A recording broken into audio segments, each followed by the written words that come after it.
Destination artistry. Finally, we get to music. Does it feel like home?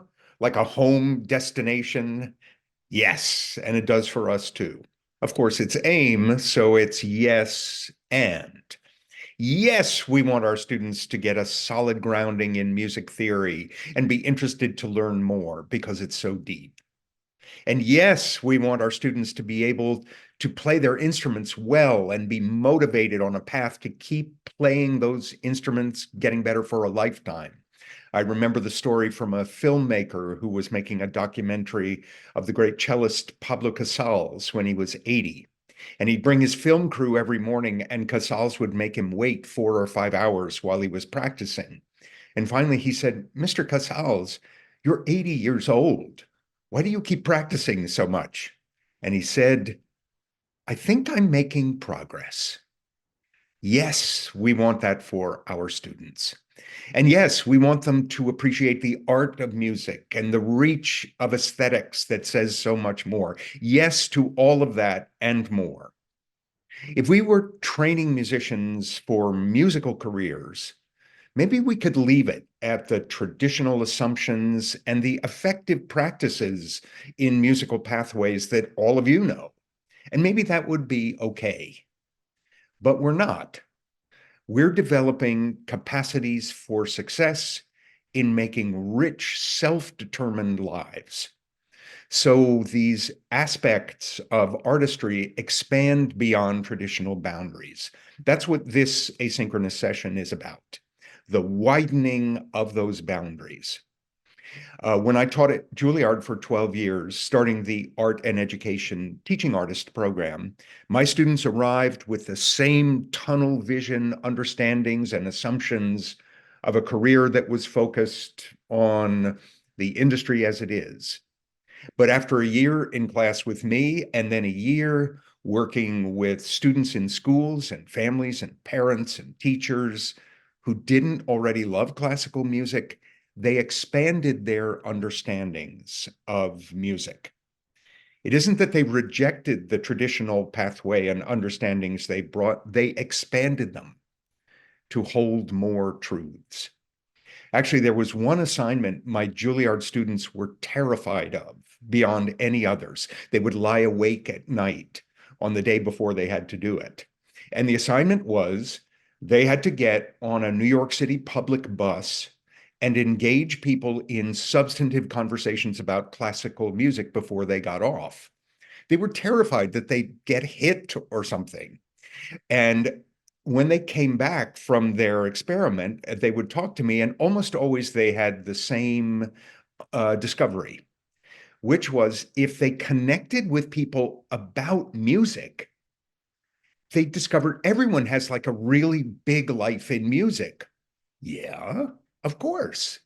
And then they discovered that once you connect with people around the amazingness of music and the relevance and power to their lives, people were really curious to find out about this slim sector, this little portion of music that they'd gone so deep in.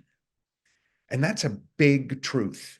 If we connect in music, the big, all-embracing power of music, curiosity grows to find out this one area where we've gone deep.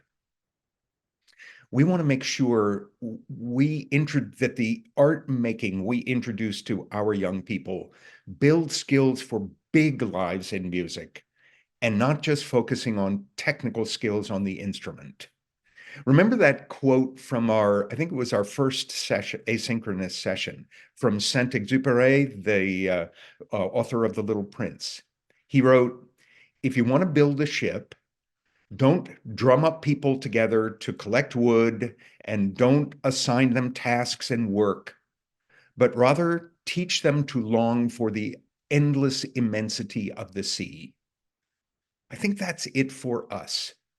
If we want to create an ensemble that can sail with great music for a lifetime, don't just focus on technique and music theory, but open up their love of music and their yearning to share the best of themselves with others in music and beyond music. We need to focus on intonation and wonder, on accuracy and curiosity. Art has been the spine of my life, but I don't use the word much anymore because it comes with all that baggage for most people. You know, the about special fancy buildings where special things are created for educated elite who appreciate them. Most humans don't feel at home in those buildings. Those all that is great for the art club, which is fine, except that 90 something percent of the world's population is not in the art club. And certainly not 90 plus percent are not in the orchestral art club. AIM's goal is not to train new members for the art club, but to blow the doors off the clubhouse and make music and dance and celebrate the immense power of music for all. There's a story I like to tell from early in my career. I like it because it's the worst professional moment I had. I was doing a speech in a city and was being interviewed on a live television morning program. So it was a peppy young woman was my interviewer. And we got near the end of the interview and she said, Eric, we have just 2 minutes left. So could you wrap up this interview with a very quick, clear distinction between art and entertainment? How would you have done in that moment? I had no idea. I didn't know what to do on live television. So I did what people sometimes do. You just grab one idea and cling to it, even if it isn't a very good one.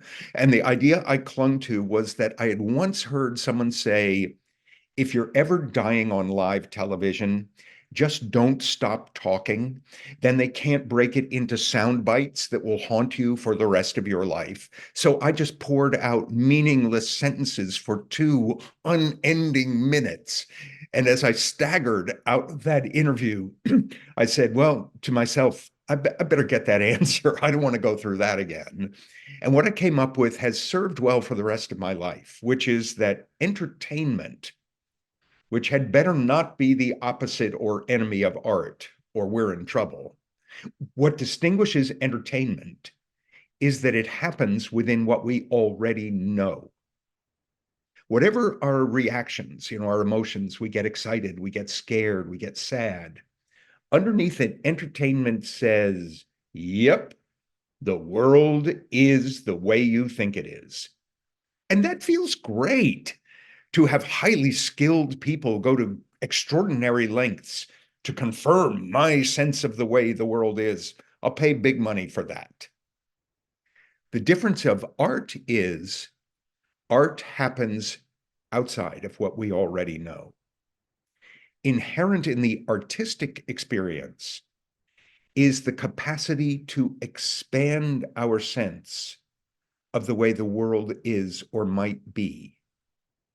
That's where the art is. It isn't in the noun, the thing we're making or the thing we're presenting. Art lives in the verbs of this amazing human capacity to expand our sense of possibility. Art that we are teaching lives in the verbs as much as the nouns. In this destination, we call it artistry instead of art. And the main reason is because people hear the word art and think all those traditional assumptions about the art club. With artistry, we think of the verbs, the skills, the habits of mind, the ways of approaching and solving problems, and places where you can pour your whole self in and make a difference that goes beyond music. I'm sure you can think of a time in your life when you used your artistry to solve a problem in life that wasn't in music. Can you think of a time? We'll talk about that in our next live session. Of course, I'm going to give you an example from my life when artistry made a huge difference for me. This is a story I don't tell very much. In fact, people in AIM may be a little surprised about this. I started and ran a business for 7 years. It was a really businessy business, nothing to do with the arts. We collected all of the research done about American people's lifestyles, what they did on the weekend, what they think about marriage, and pulled these research studies together into short articles of highlights that we put in newsletters and sold to business people for a lot of money. In 7 years, it became the largest company of its kind in America. We built up to a staff of 12 people, and they were creative, smart people, all of whom were out of work artists. There weren't any research analysts. They were just smart people who loved to take on challenges, even weird challenges, like finding a story in 100 pages of tables and numbers. The reason we beat out all the competition, companies that had bigger budgets and a lot more people on staff, was that every one of our articles was made with artistry. Our writers could find the interesting story and tell it in an engaging way. They wouldn't finish an article until it was good, it was interesting, it was surprising and engaging. Our competition didn't do that. They were boring. We were in totally non-arts material, but our artistry made it powerful and useful in the world. And we had a great time doing it. Artistry made that company the largest of its kind in the US. Our only real problem was keeping secret where our office was. Everybody thought we were like a big, slick organization, and we looked terrible. We looked like some kind of hippie hangout. Anyway, uh, it was a great journey of 8 years and a real lesson in the power of artistry to make a difference in whatever medium you pour it. What is artistry? How would you define it? Can you take that challenge? How is it different than creativity? We placed creativity up in agency. I think that creativity is the raw material and artistry is applying it to make something you care about. Artistry is developed within a discipline, but it reaches beyond the discipline. Artistry usually includes mastery of some materials or a medium, and it involves a combination of technical proficiency, but also imagination, originality, emotional depth to communicate ideas, evoke emotions, or provoke thoughts in the viewer, listener, or audience. It includes an understanding of key principles like composition, form, color, rhythm, harmony, elegance, storytelling. And these elegant principles apply in music, in dance, in theater, and the visual arts, the four art forms that have been around for 30,000 years, and those new disciplines, things like writing and the media arts. But we want students to bring their artistry to all areas of their lives, to their schoolwork, to their relationships with friends and partners and family, to the way they contribute to their communities, to the way they raise their children and help others. Artistry is powerful. I remember the quote from Coco Chanel, the fashion designer, who said, "There is nothing more powerful in the universe than a woman who knows she's got the right dress for the right occasion." The power of artistry. And another extreme, I had a friend who was a professional football player, American football, and he was an artist and loved art too. And he had one other friend in professional football who loved art. And when their teams played each other, they'd sneak off and go to an art museum secretly together. And in one game, there was a play when my friend had to tackle his friend really hard. And they both ended up flat on the field. And my friend Jim noticed his friend wasn't getting up. And he said, "Man, are you okay?" The guy said, "Shut up. Look how the light is coming in over the edge of the stadium." I want our kids to be able to see that, to live life that way, aesthetically awake. I get frustrated that professional musicians in orchestras often don't have that artistic vitality. Their artistry seems so limited to their music. I remember talking to a young girl who had just seen her first ever symphony orchestra performance. And I asked her, how was it? And she said, oh, the music was beautiful, but why are the musicians so sad? That's what she saw. People who were not radiant with the benefits of a life in music. I often earlier in my career, I would spend a whole day with the musicians of a major orchestra. So there'd be 80, 100 musicians I were going to work with for the day. And it became a kind of game I played that within the first 10 minutes, I could spot which musicians had a big musical artistic life beyond the orchestra. Their energy was so different, was so electric. They were so awake in a different way than the other musicians that within 10 minutes I could spot them. And I would check my guesses with the staff afterwards, and I was usually right. Let's take a look at the three aspects AIM focuses on in artistry. First, musical understanding. Why is musical understanding so important? I'm sure you have 100 good reasons for that, and your reasons would be better than mine. I focus on reasons that expand the value of musical understanding to be broader. Yes, to fall in love with the marvel and majesty of music, and to develop skills, practice in going deep into something that is endlessly rich. I want students doing that for the rest of their lives. And I want them curious to find out how this amazing thing works, because the world is full of amazing things for them to figure out how they work. I want them to develop criteria of judgment so they go beyond liking and disliking into actually knowing, broadening understanding beyond traditional. You understand music so you can become a responsible and powerful agent of change. That's why I'm so committed to this field of music for social impact and AIM. It's because we are major contributors to the evolution of this professional industry. The orchestra world needs to evolve a whole lot faster than it is. And we're showing the way. We embody a healthier future. We honor the roots, celebrate what is so powerful for humans in music, and we expand our reach at the same time.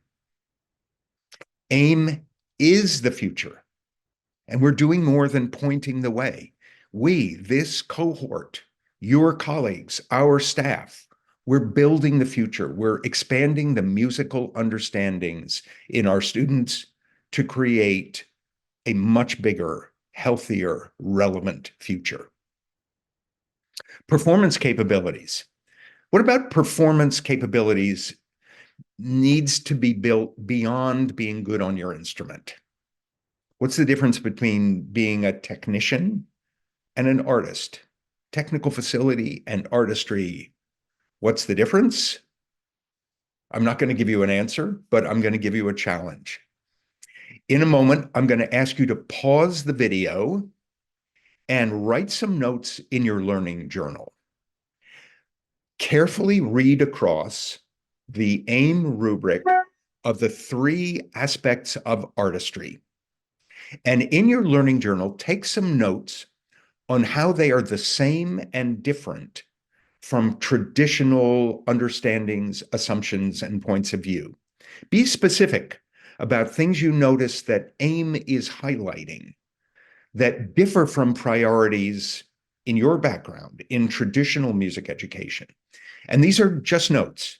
You don't have to write a lot. Maybe just take 10 minutes or so to do this, to look across those three rows of the artistry: destination, musical understanding, performance capabilities, aesthetic connection. See what AIM prioritizes and take some notes on the way this is the same or different than the traditional music education you know about and have experienced. And when you finish taking your notes, click off pause, and I'll meet you back here.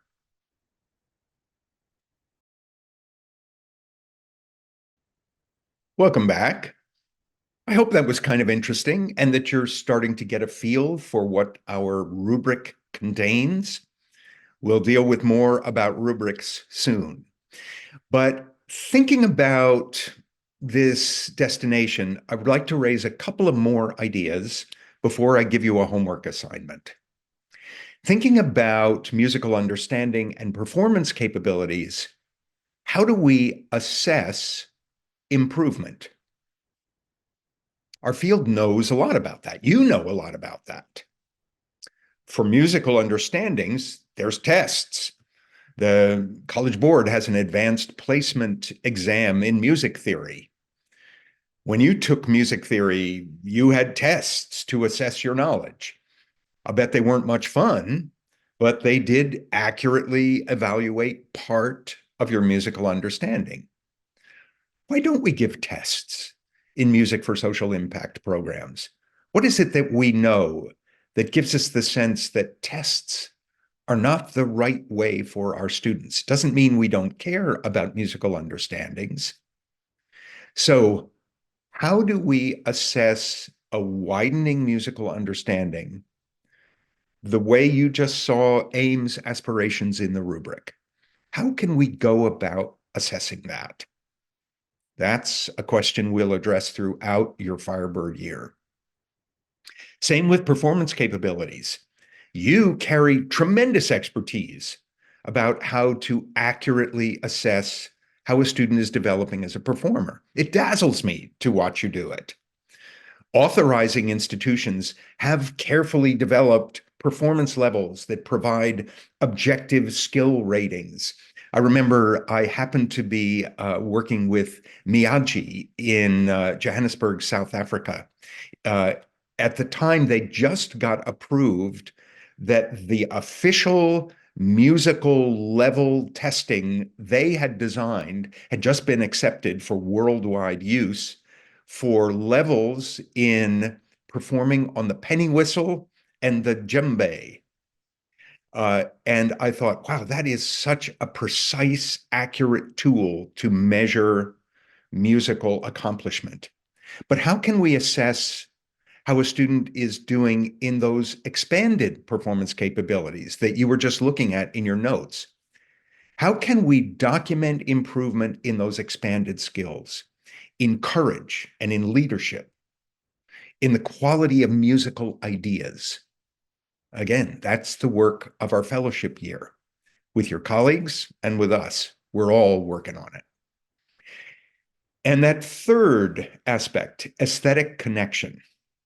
You notice I've been not so much about aesthetic connection. Do you have a sense why AIM included that as the third aspect? We believe that the potential of one's artistry is bigger than what you do in music. Artistry influences your experience in the world, the way you solve problems, the way you do things in any medium you care about, like cooking and making great conversations and making love and thinking. Yeah, neuroscience is finding that memory is shaped by aesthetics more than mechanics. Even what we think, neuroscience is finding that we have this body of pre-thoughts called endocepts, and they actually blurb up into an idea that you can recognize by their relationship to things we already know. That this new idea is like something, or similar to, or different than, or the opposite of, or feels like. That's how we come to the very thoughts we have, and those are all aesthetic features. Aesthetics determine the very thoughts we can have in our lives. That's why we must develop the aesthetic vocabulary, capacity, vitality in our young people, because it's going to affect even the way they can think thoughts in the world. I hope this introduction to the destination of artistry makes it feel like home, but a bigger home. We want our students to live in this bigger home, and we get to live in it too. Your cohort, this whole AIM community, live in this big musical home. We get to expand our courage and leadership in music, our understanding, and maybe our performance capabilities. And because of the law of 80%, living curiously and joyfully in this big musical house together is the single best thing we can do to inspire our students. Okay, homework. I don't know that the word inspire and homework always go together, but I hope this will be a useful one for you. I'm going to ask you to post a video in which you share one new way you would like to experiment with teaching an important musical idea to your students. A musical idea connected to one of the three aspects of artistry. You're going to come up with an idea that is not the way it was taught to you and not the way you currently teach it. A new way to teach a specific important idea that is part of an artistry aspect. And in your video, include the old assumption about how this is usually taught and the new assumption on why you want to do it differently. What is that assumption based in? And include how you're going to teach it, what your experiment will be, and how you could document evidence that your students are getting better in this experiment over time. Don't choose something you already do. Come up with an experiment, something new. AIM is not about showing how great you are, but becoming better. Post your short video in the forum and be sure to watch other videos, especially of those in your FAR lab and any others you want to. So here is the assignment a little more clearly. Pick a way of teaching one specific part of one aspect of artistry that you would like to teach differently than it was taught to you and different than you teach it now. Decide what old assumption behind the teaching you experienced was and what the new assumption is that you'd like to experiment with to help your students. Describe how your experiment might go and what you do with students.